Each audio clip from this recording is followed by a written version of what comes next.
month. I mean, we're a bit into the month, but how's everyone doing? How is everyone doing? Just got through the weekend. Hope y'all had a good week. Seems like this commute, it's a good icebreaker to get started, right? So this week, a few things that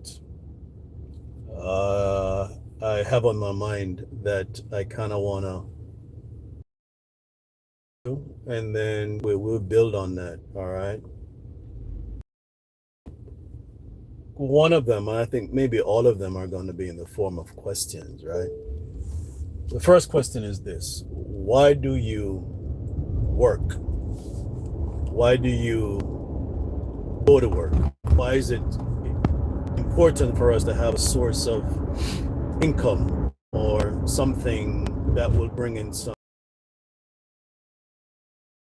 support our lifestyle? Why do you go to work? Why is it important for you to go to work? That's the first question. The second question is, why do you go to church? What is the significance of the church? Right? And I want us to think about that for a minute. Those are two things I wanna kind of talk about over the next couple of days, and then when we go back into our podcasts on Monday night, starting in January, we're going to build out a little bit more on that. All right, but first, let me just say, hey, pleasant good evening to all of you, or good morning, depending on where you are. Hope you had a great weekend, and my day was pretty busy, and it was also pretty cold. Right now it's about 30 degrees where I'm at, but the wind chill makes it feel like it's in the 20s. That's kind of cold. So even though I'm in the car, because I just got in the car, I am gonna keep this stuff on, in spite of what the temperature in the car is. All right, because it's cold outside. It's winter. All right, so why do you go to work? Why do you work? And why do you go to church? What is you define church? I was just thinking about, right? Why do you go to church? What is the significance of the church? All right, so Kerry, hey Kerry, how are you? You said to maintain our family and financial needs. Okay, so that's why you work. All right, and please drop the comments in, right? Why do you go to work? And why do you go to church? Hey, hello, my friend. What is the significance of the church? What is the purpose of the church? And what is the purpose of working? And there's a point I'm going to want to make, but I want us to think about that. Why is it that you get up, for those of you who are employed, every single day, and you go to your 9 to 5 or your 8 to 4 job, and you'll go religiously? Why do you get up Sabbath, whatever your Sabbath day is, and you go to the place of worship? And when you go to the place of worship, right, what are you expecting? And when you leave the place of worship, do you get anything? Do you take anything away, right? Is it adding any value to your life, right? For the 1 hour or the 2 hours that you sit in church? And why is it that you go to church? So I wanted to think about that. I'm going to talk about it. The next thing, how many of you have ever had to deal with these pronouns? The him, her, it, and all this other stuff. That's something else I want to talk about, because I got cursed out. When I tell you I got cursed out email. And when I responded to the email, I did not address the sender of the email by the pronouns in their signature block, because I didn't think it was a thing. And so I received a nasty email response because I was considered to be disrespectful and dismissive of a person's desire to be addressed with a whole bunch of pronouns. I ain't got time for all that. I do not have time for all that. Emails, good morning, sir, good morning, ma'am, good afternoon, with your name, cat, dog, pigeon, whatever. I'm not gonna go through the entire pronoun, you know, him, her, she, it. I'm just not gonna do it. And I don't think that anyone should force you to do that, right? I just don't think it's necessary. Now, hey, you may say I'm inconsiderate because, you know, everyone has their rights, and that's the problem. All of us think that we have a right to impose our beliefs or whatever, our pronouns. And I'm just not gonna do it. I'm just not gonna do it because I don't think it's necessary. All right. You have a name, I'll address you by your name. All right. Now, am I wrong? You know, and maybe I'm kind of in my feelings because the email did put me back in my place. But when I responded to it, I did not think that it was a thing that you had to use pronouns in responding to emails. So if I'm wrong, I stand corrected, but I'm still ain't gonna change. All right. And then what about when someone says that they're transitioning? Right? Meaning that they are going through changes, right? You know, they may be taking hormones, or they may be making the investment to look like another gender, meaning a man that's going through the procedure to look like a woman. Because I don't care what a person does through surgical procedures or hormones, if God made you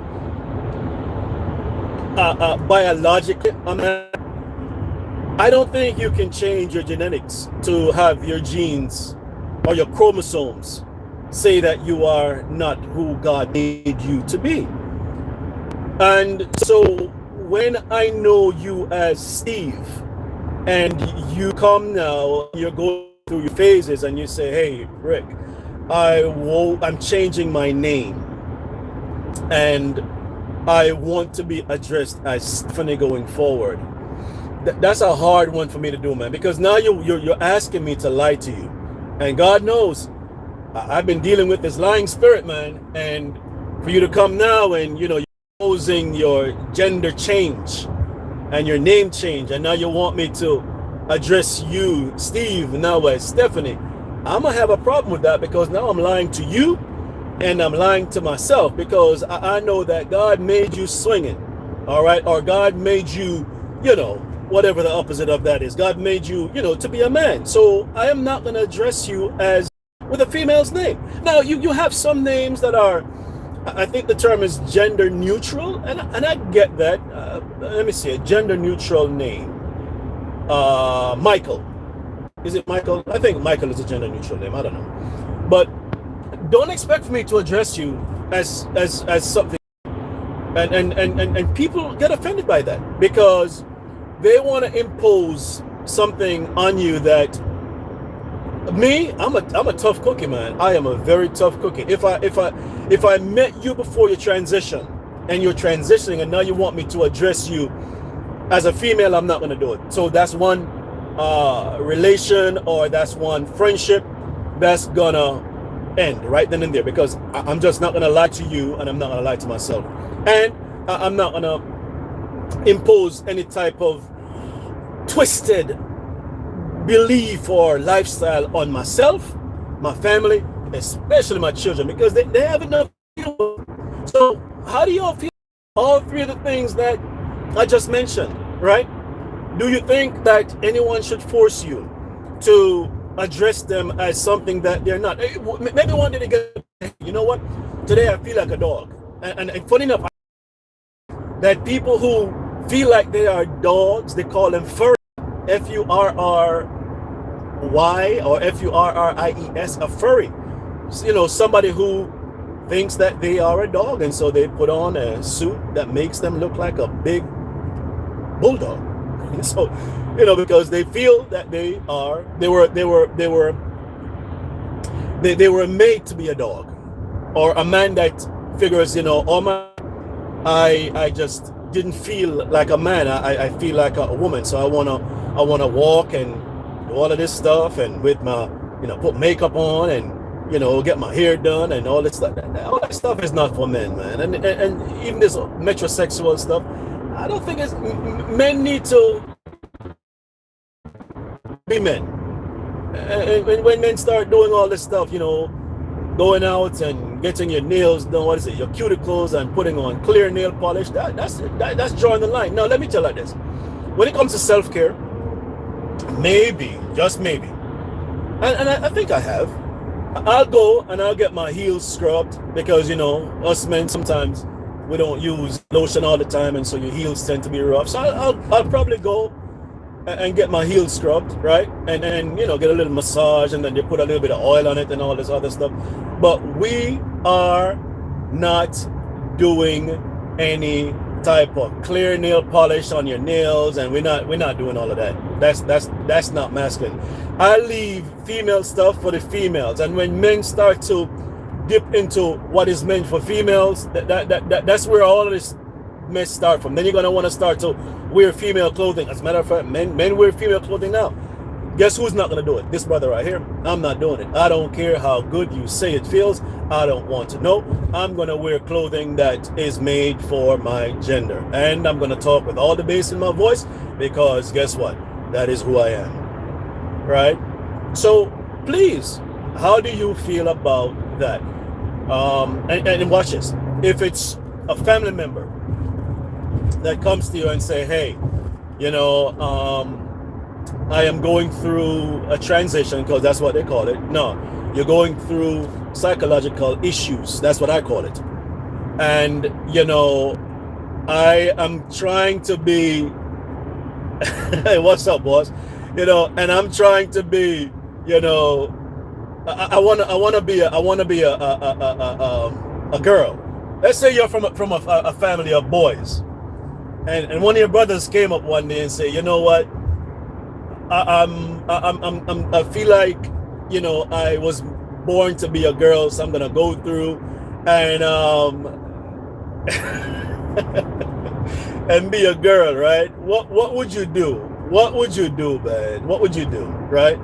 Would you still invite them to come around, you know, to Thanksgiving and family events in a dress? And you know that you know good and well that was or is your brother, and then he wants you to address him as her. I mean, you have lost your natural mind.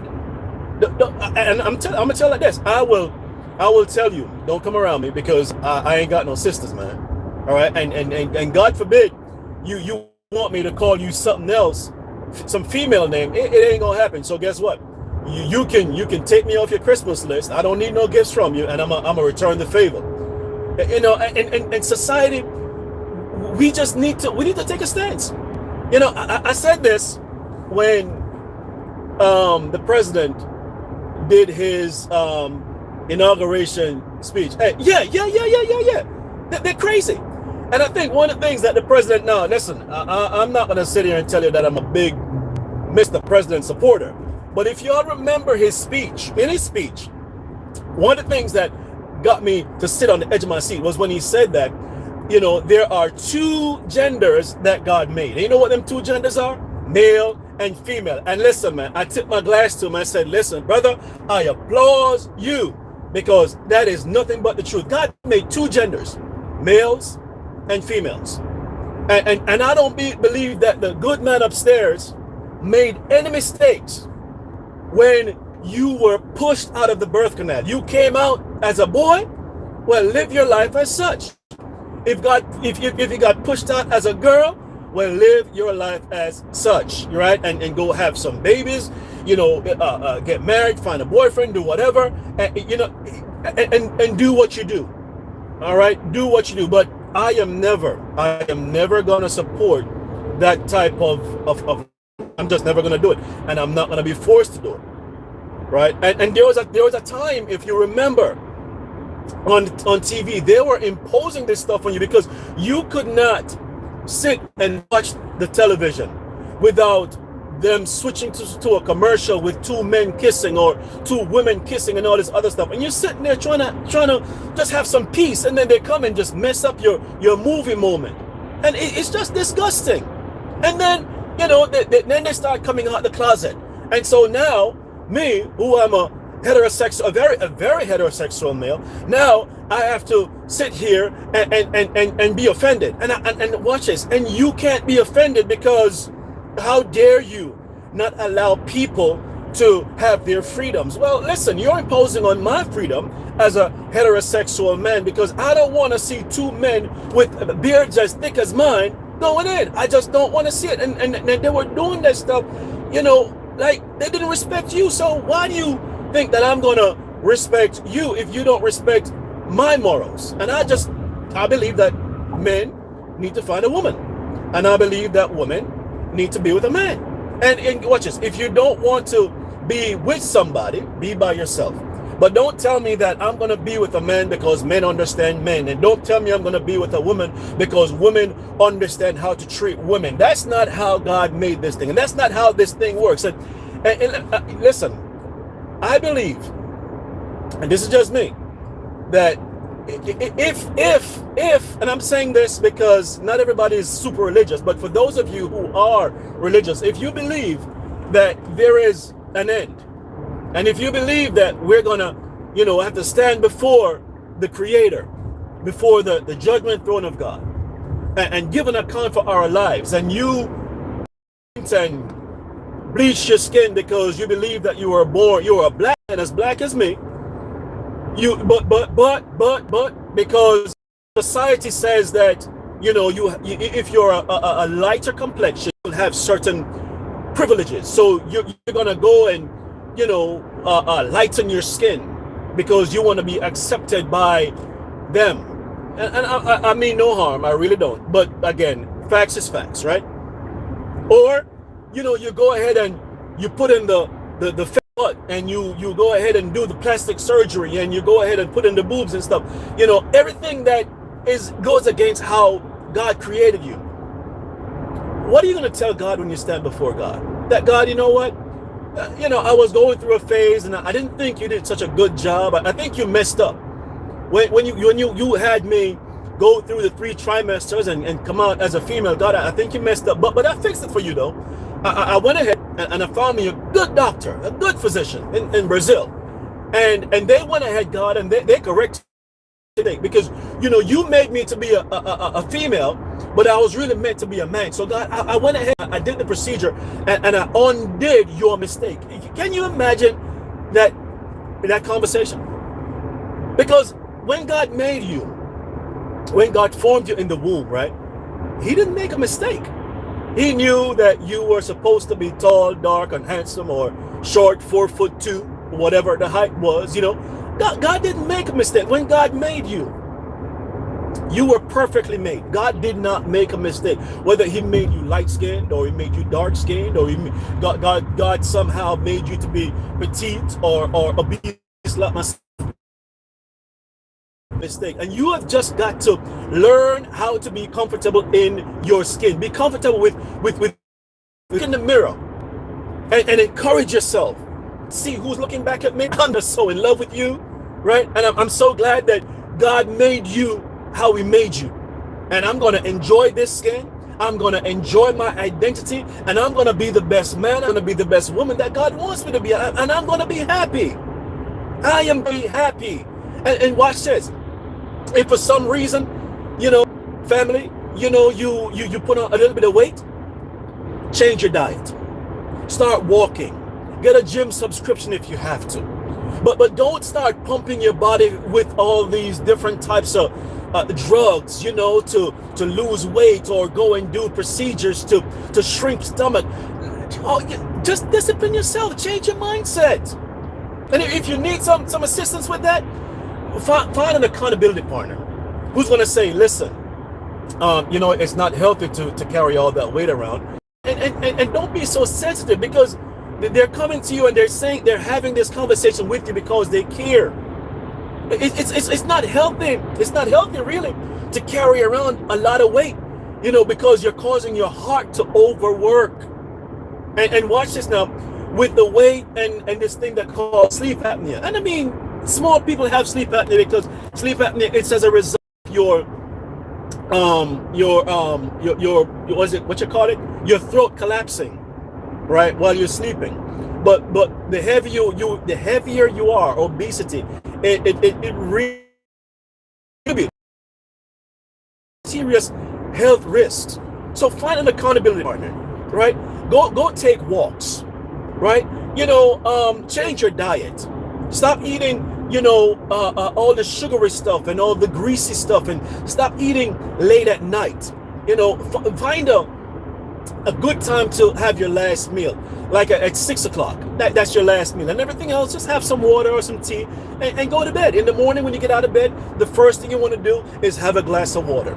All right, do a little bit of stretching and something, and get yourself active. Don't pump yourself with all these drugs. And these are some of the things that's causing people to have cancer. Right? Everywhere you look, there's somebody dealing with cancer because they're taking all types of pills, and they're taking all types of stuff, and we don't really know what half this stuff is doing. I did this surgical procedure to strip my stomach, and I lost all this weight. It's not healthy.